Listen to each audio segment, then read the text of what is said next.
মেরাজের সফর নবী করিম সাল্লাল্লাহু তাআলা আলাইহি ওয়া আলিহি ওয়াসাল্লামের মুজিজার মধ্যে এক অনন্য ও মানুষের মস্তিষ্ককে হতবিহ্বল করার মতো মুজিজা।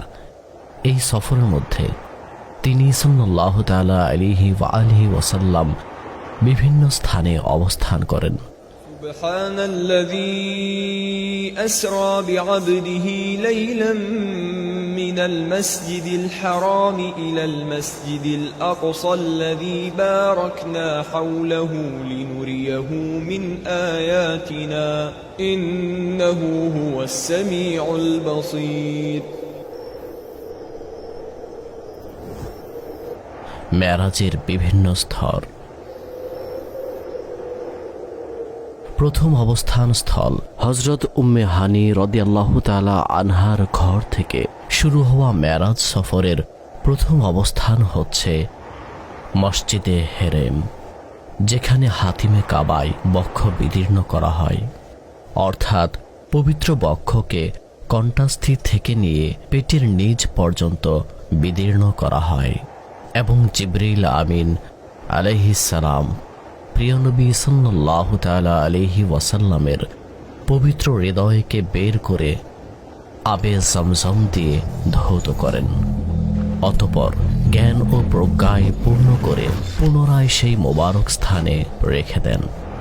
দ্বিতীয় অবস্থান মসজিদে হারাম থেকে বুরাকে করে সফর শুরু হলো। তো দ্বিতীয় অবস্থান মদিনা মুনাওয়ারায় হলো, যেখানে 2 রাকাত নামাজ আদায় করলেন এবং বলা হয় এটি তার সাল্লাল্লাহু তাআলা আলাইহি ওয়া আলিহি ওয়াসাল্লামের হিজরতের স্থান।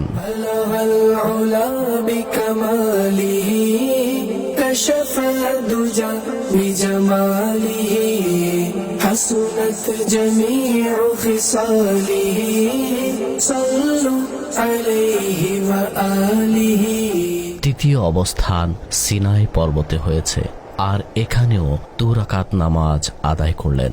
সিনাই পর্বত এটি এমন বরকতময় পাহাড় যেখানে হযরত মূসা আলাইহিস সালাম আল্লাহ পাকের সঙ্গে কথোপকথন করেছিলেন।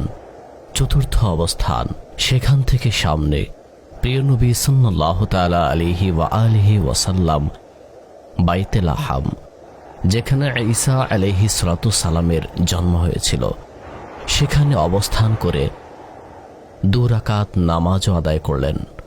পঞ্চম অবস্থান প্রিয় নবী সাল্লাল্লাহু তাআলা আলাইহি ওয়া আলিহি ওয়াসাল্লাম এই সফরের গুরুত্বপূর্ণ স্থান প্রথম কিবলা ও আম্বিয়ায়ে কিরাম আলাইহিমুস সালামের পুতভূমি বাইতুল মুকাদ্দাসে অবস্থান করেন।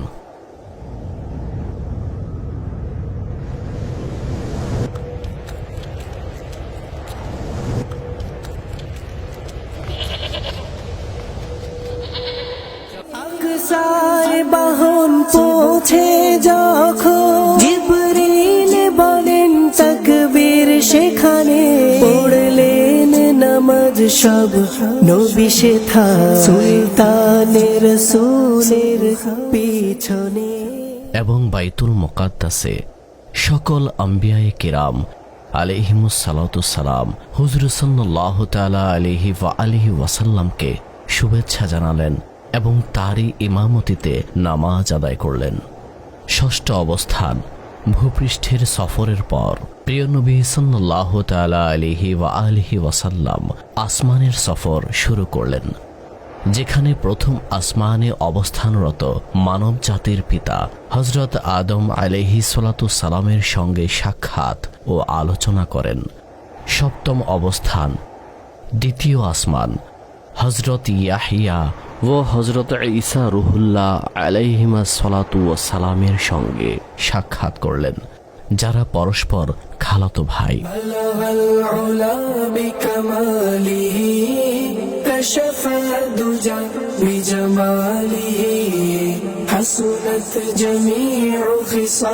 অষ্টম অবস্থান তৃতীয় আসমানে হযরত ইউসুফ আলাইহিস সালামের সঙ্গে সাক্ষাৎ করলেন।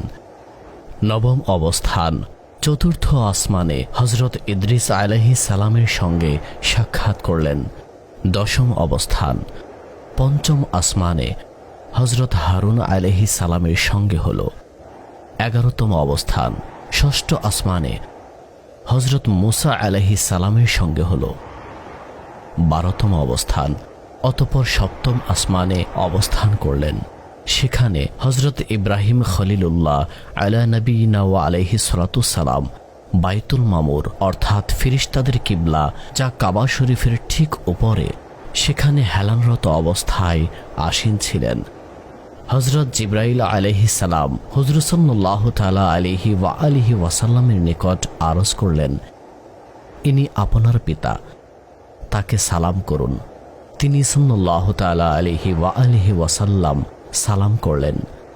তিনি সালামের উত্তর দিলেন, বেহেশতি পোশাক দেহে পরিয়ে, রহমতের মুকুট মাথায় সাজিয়ে, কি যে দেখতে অপরূপ লাগছে আমার নবীকে মেরাজের লগনে।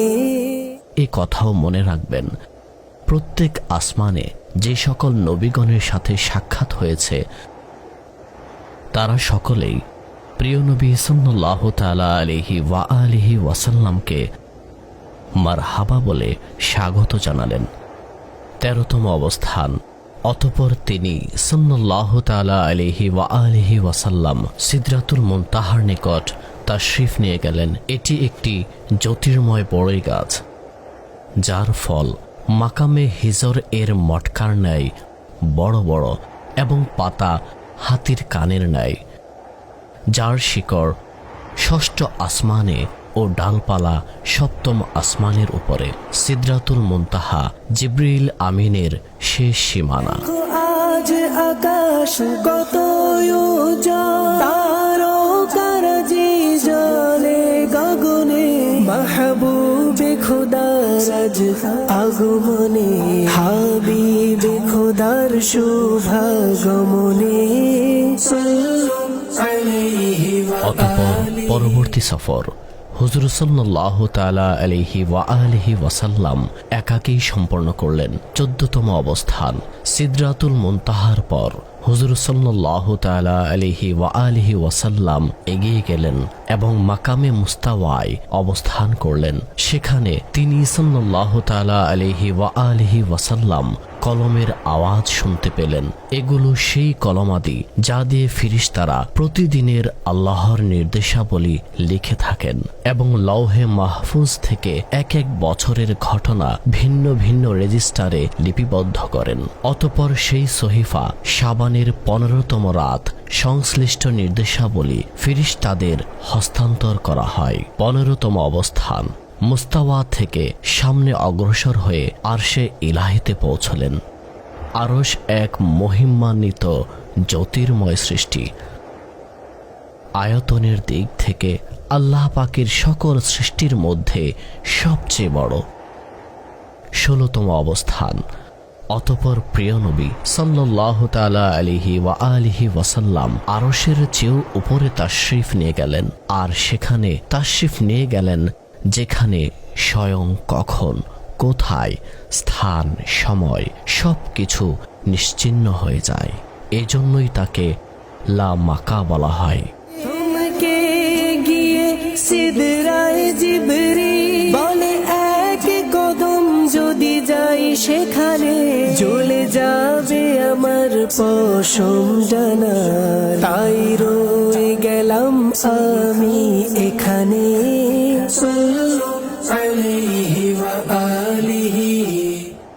সেখানে অবস্থানরত অবস্থায় আল্লাহ পাক তার প্রিয় হাবিব সাল্লাল্লাহু তাআলা আলাইহি ওয়া আলিহি ওয়াসাল্লামকে এমন বিশেষ নৈকট্য দান করলেন যা না কেউ পেয়েছে আর না পাবে। প্রিয় নবী সাল্লাল্লাহু তাআলা আলাইহি ওয়া আলিহি ওয়াসাল্লাম জাগ্রত অবস্থায় স্বীয় চোখে কোনো মাধ্যম ছাড়া আল্লাহ পাকের দিদার লাভ করলেন এবং কথোপকথনের সৌভাগ্য লাভ করলেন। সেখানে আল্লাহ পাক তার প্রিয় হাবিবকে কি দান করেছেন এটা তো দানকারী ও গ্রহণকারী জানে, কিন্তু সংক্ষেপে এতটুকুই বলা যায় যে দিন ও দুনিয়ার শারীরিক ও আত্মিক জাহিরি ও বাতিনি নিয়ামত এবং জ্ঞান ও প্রজ্ঞা যা কিছুই আল্লাহ পাক তার হাবিব সাল্লাল্লাহু তাআলা আলাইহি ওয়াসাল্লামকে দান করতে চেয়েছেন তার সব কিছুই দান করে দিয়েছেন। এই যে মানি যত আল্লাহ আল্লাহ, এই যে শান শওকত আল্লাহ আল্লাহ, এই যে শান আজমত আল্লাহ আল্লাহ। নবীর মিরাজেরই লগনে সাল্লু আলাইহি ওয়া আলিহি সাল্লাল্লাহু আলাইহি। সেখানে উম্মতের জন্য মহামূল্যবান উপহার নামাজ পেলেন 17তম অবস্থান। অতঃপর ফিরতি যাত্রা শুরু হলো। ফেরার পথে তিনি সাল্লাল্লাহু তাআলা আলাইহি ওয়াসাল্লাম জান্নাতে অবস্থান করেন, সেখানকার নিয়ামত রাজি অবলোকন করেন এবং জান্নাতে থাকা অবস্থায় জাহান্নাম ও জাহান্নামীদের শাস্তি দেখার পর পুনরায় মক্কা মুকাররমায় এত দ্রুত তাশরিফ নিয়ে আসেন যে যাওয়ার সময় যে দরজার ছিটকিনি নড়ছিল তা তখনও নড়ছিল, বিছানা তখনও উষ্ণ ছিল। আর এভাবেই মেরাজ সফর সম্পন্ন হলো। আল্লাহ পাকের নিকট প্রার্থনা তিনি আমাদেরকে মেরাজের উদ্দেশ্য সঠিকভাবে বুঝে মেরাজের উপহার তথা নামাজে আবদ্ধ করুন। আমিন।